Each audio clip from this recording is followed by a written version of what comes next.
Good morning বন্ধুরা, তোমরা কেমন আছো? আশা করি খুব ভালো আছো। আমিও খুব ভালো আছি। প্রতিদিনকার মতো আজকেও তোমাদের কাছে রেসিপি নিয়ে হাজির হলাম। আজকে আমি বানাবো স্ন্যাক্সের রেসিপি।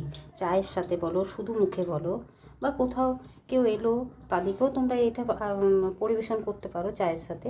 দেখো বন্ধুরা, তার জন্য কী কী উপকরণ লাগছে। এই উপকরণটা আমি ঘরের ময়দা দিয়েই বা আটা দিয়ে তোমরা যে কোনোভাবে করতে পারো। তা আমি আটা দিয়ে বানাচ্ছি, তার জন্য দুটো লেচি বানিয়ে নিয়েছি আর আটা নিয়ে নিয়েছি। তোমরা চাইলে ময়দা দিয়েও করতে পারো। এখানে নিয়ে নিয়েছি একটা বড় সাইজের আলুটাকে আমি গ্রেটারে করে গ্রেট করে নিয়েছি যাতে দানা দানা না থাকে।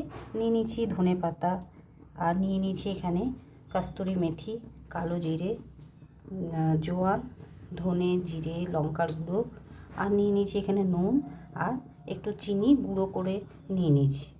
এবারে আমি প্রথমে এই উপকরণগুলোকে সামান্য তেলের মধ্যে দিয়ে ভেজে নেব, তারপর আলুটাকেও দিয়ে দেবো।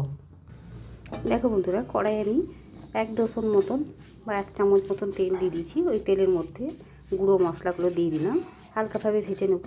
এরপর দিয়ে দেবো আলু আর ধনে পাতা দিয়ে আমি একটু নেড়ে চেড়ে নেব। এবার আমি আলুটা দিয়ে দেবো আর ধনে পাতাটাও দিয়ে দেবো। তোমরা চাইলে সামান্য পরিমাণে হলুদও ব্যবহার করতে পারো, আমি দিলাম না, তোমরা দিতে পারো। এবারে আমি একটু খুব ভালো করে নেড়ে চেড়ে নেব। দেখো বন্ধুরা, পুরটা আমার রেডি হয়ে গেছে। গ্যাসটাকে আমি অফ করে দিয়েছি। এবার আমি একটা অন্য জায়গায় রেখে আমি ঠান্ডা হতে দিয়ে দেবো। আর ততক্ষণ যে আটাটা মেখেছি সেটাকে আমি বেলে নেব রুটির মতন করে। দেখো বন্ধুরা, আমি রুটি একটা বড় বেলে নিলাম, যেরকম রুটি করে সেরকম দেখো রুটি বেলে নিলাম। এরপর এর ওপরে আমি পুরটা দিয়ে দেবো গোটায় বিছিয়ে। দেখো বন্ধুরা, আমি গোটাটায় ভালো করে দিয়ে দিলাম। এরপর এইভাবে মুড়ে নেব দুদিক দিয়ে, এইভাবে রোল করে নেব। আমি পুরোটা রোল করে নিই, তারপর তোমাদের কাছে ফিরে আসছি। দেখো বন্ধুরা, লম্বা রোলের মতন করে নিলাম, একটু আটা ছড়িয়ে দিলাম যাতে লেগে না যায়।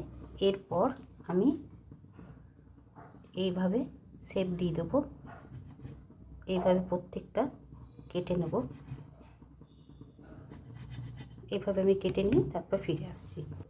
দেখো বন্ধুরা, এইরকম সামান্য পরিমাণে আটা দিয়ে দিলাম, দিয়ে এইভাবে আমি হাতে করে বা তোমরা বেলুন চাকিতে করে নিতে পারো। এইভাবে প্রত্যেকটা আমি করে নেব একই রকমভাবে, এরকমভাবে করে নেব। আর আমি একধারে তেল গরম হতে দিয়েছি, এইভাবে বানিয়ে দেখবে, দারুণ লাগে খেতে। বিকেলের স্ন্যাক্সের রেসিপি হিসেবে, আর দেখতেও ততটা সুন্দর লাগে। তোমরা চাইলে এর উপরে একটু দেখতে কালারের জন্য তেলের মধ্যে লঙ্কার গুঁড়ো দিতে পারো। দেখো আমার তেলও গরম হয়ে গেছে, এবার আমি একটা একটা করে ছেড়ে দেব।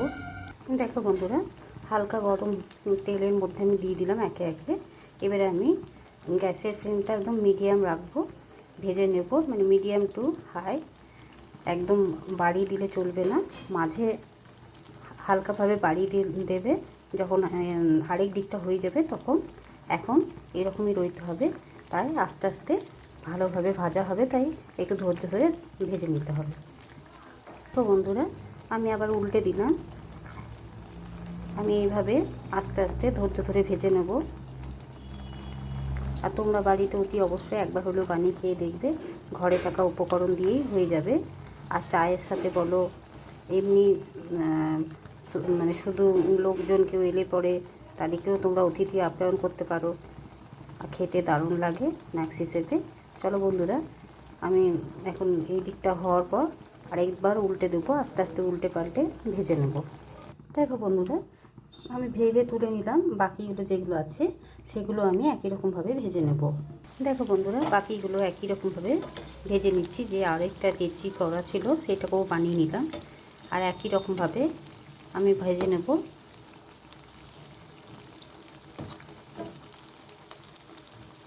এভাবে আমি প্রত্যেকটা এপিট ওপিট উল্টে একই রকমভাবে ভেজে নেব। দেখো বন্ধুরা, আমি পরের ধাপে যে ভাজলাম সেগুলো আমি নিয়ে নিলাম। দেখো কতটা ক্রাঞ্চ আর আওয়াজ তুমি বুঝতে পারছো। অল্প উপকরণে ঘরে থাকা জিনিস দিয়ে দেখো দারুণ স্বাদের তৈরি হয়ে গেল।